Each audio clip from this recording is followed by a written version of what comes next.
A Usiminas divulgou os resultados referentes ao terceiro trimestre de 2023 nessa última semana e, no geral, alguns pontos chamaram bastante atenção e no vídeo de hoje a gente vai comentar sobre a situação atual da empresa. Mas antes disso, caso você seja novo por aqui, eu aproveito para deixar o convite para se inscrever aqui no canal Guilherme Invest e acompanhar a carteira de investimentos do canal para que juntos a gente possa interagir e alcançar a nossa tão sonhada liberdade financeira. Inclusive eu vou deixar um card aqui em cima do vídeo que mostra o último aporte que eu fiz aqui na carteira, que foi referente ao mês de outubro, e lembrando também que todos os vídeos de aportes estão gravados aqui no YouTube. Bom, sem mais enrolação, para começar a falar da Usiminas, eu peguei primeiramente a cotação atual da ação preferencial negociada com o final do código 5 e notem que essa ação estava aí sofrendo uma grande queda nesse ano de 2023 e justamente após a divulgação dos resultados desse terceiro trimestre de 2023, o preço da ação começou a subir. Nesse momento está sendo negociada a R$ 6,62. Aparentemente a mínima, que foi de R$ 5,87, parece que ficou para trás, mas vamos acompanhar para ver como esse papel vai performar nas próximas semanas até o final do ano. Atualmente, a Usiminas está com um dividend yield de cerca de 5%. No geral, a empresa diminuiu bastante os dividendos nos últimos 12 meses e eu particularmente acredito que os dividendos vão ficar mais reduzidos pelo menos até o final desse ano, até porque o payout da Usiminas atualmente é de 25%. Bom, e agora a gente vai falar aqui sobre os resultados consolidados desse terceiro tri de 2023 que a empresa apresentou.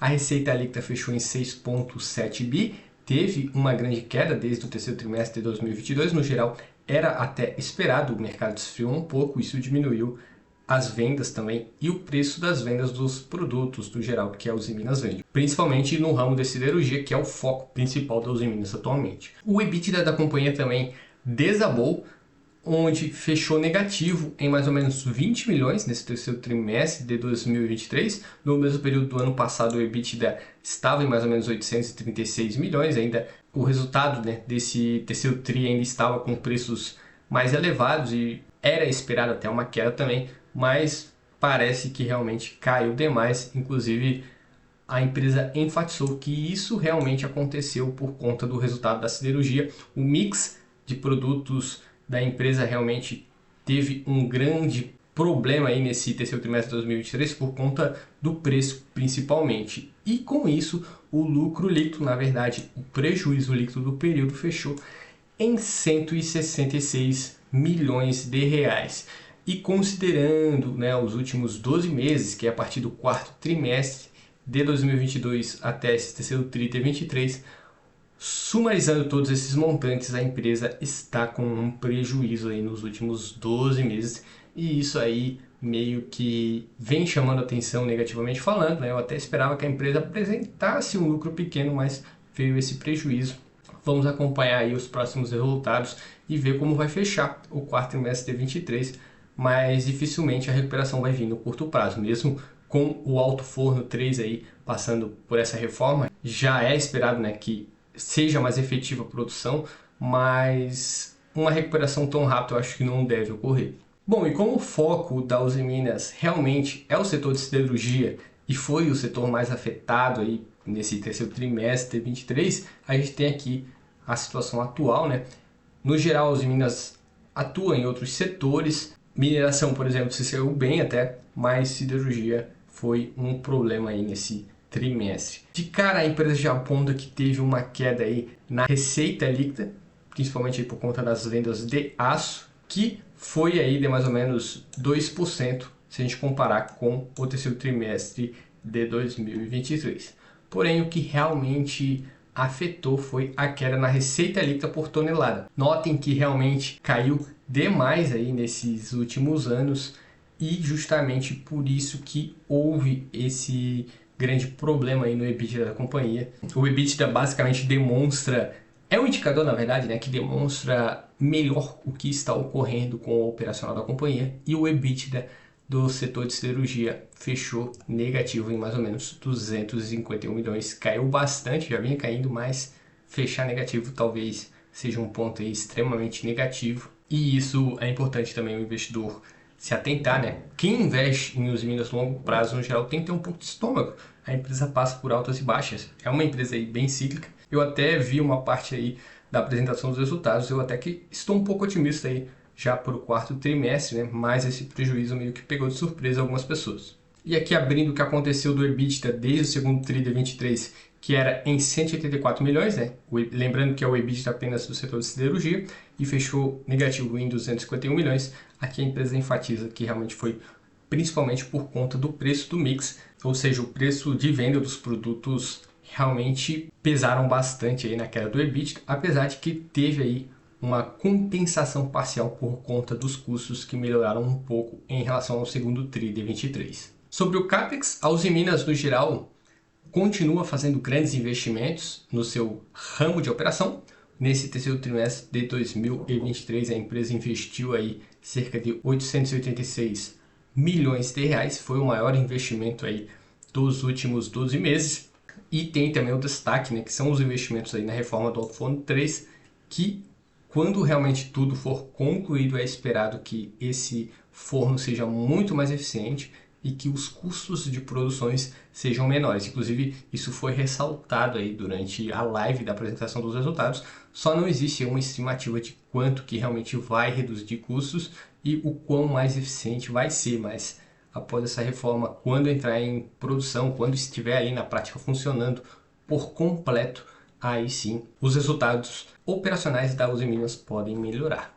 Apesar da companhia ter apresentado um prejuízo no seu resultado, né, a empresa conseguiu gerar bastante caixa. Se a gente pegar aqui o caixa de 30 de junho de 2023, que fechou mais ou menos 4,9 bi, e o caixa de 30 de setembro de 2023 fechou em 5,7 bi.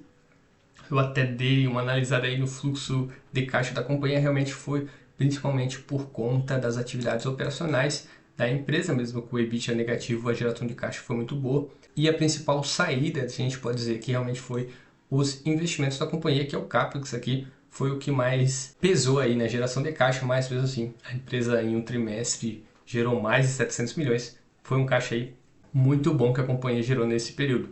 E mesmo diante de um prejuízo operacional, a saúde financeira da Usiminas segue muito boa. Eu tenho aqui atualmente a situação do endividamento da companhia, onde a dívida líquida sobre EBITDA diminuiu em relação ao trimestre passado e fechou em mais ou menos 0,21, ou seja, a Usiminas em um trimestre basicamente gera recursos suficientes para pagar todas as suas dívidas, né? Se a gente levar em consideração que já tem um caixa de 5,7 bi, que é basicamente suficiente para pagar quase a maior parte do seu endividamento, e as amortizações vão se iniciar somente lá em 2026.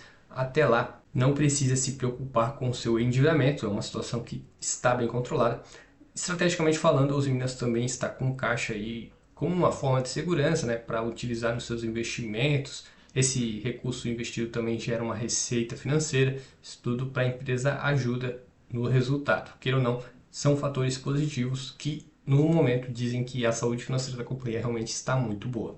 E olhando como está a DRE da Usiminas, a gente teve aquela alta que ocorreu, né, principalmente até a metade do ano de 2021, que as commodities dispararam, a empresa aproveitou, a receita foi lá em cima e o lucro também foi lá em cima. As margens estavam aí muito boas aí nesse período, mas como o ciclo foi baixando, no final de 2022 ainda estava um pouquinho em alta, aí a empresa apresentou uma grande queda aí nos seus resultados, mas a receita, no geral, parece que a companhia conseguiu segurar. Notem que a receita ficou aqui em cima, se a gente comparar o período de 2018 e 2019 em relação ao período atual. Tivemos aí um grande prejuízo no quarto trimestre de 2022, a empresa parcialmente começou a recuperar, mas agora teve um pequeno prejuízo nesse terceiro trimestre de 2023. Quando o resultado do quarto trimestre for apresentado e se a empresa conseguir apresentar um lucro, eu particularmente ainda sigo otimista com essa ação, se isso realmente ocorrer, os resultados dos últimos 12 meses vão voltar a ficar positivos, porque vai tirar esse resultado feio aqui do quarto tri de 2022. Mas para isso a gente vai acompanhar e ver realmente como a empresa vai performar nesses últimos 3 meses de 2023. No gráfico lucro versus cotação, agora A linha do lucro ficou um pouquinho negativa, se vocês perceberem aqui, mas desde que ocorreu esse cruzamento em meados de 2009 e 2010, ainda temos esse baita distanciamento entre as duas linhas e a linha do lucro.